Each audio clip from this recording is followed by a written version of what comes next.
سیدنا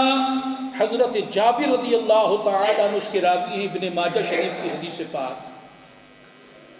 رسول اللہ صلی اللہ علیہ وسلم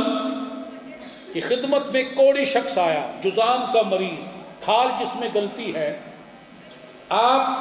کھانا تناول فرما رہے ہیں، آپ نے اس کا ہاتھ پکڑا اور وہ پیالہ جس میں کھا رہے تھے اس میں رکھ دیا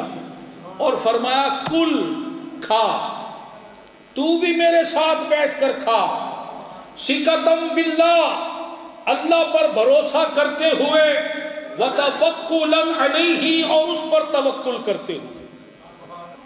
اس کا ہاتھ پکڑ لیا،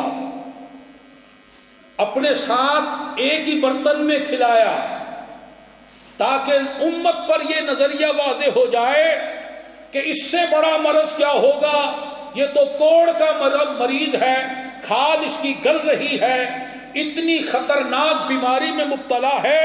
اور تمہارا نبی محمد الرسول اللہ اپنے عمل سے تمہیں یہ عقیدہ دے رہا ہے کہ دیکھو ایک ہی برتن میں بٹھا کے اسے کھلا رہا ہوں، اس کا ہاتھ بھی پکڑ رہا ہوں، تاکہ تمہیں پتا چل جائے کہ بیماری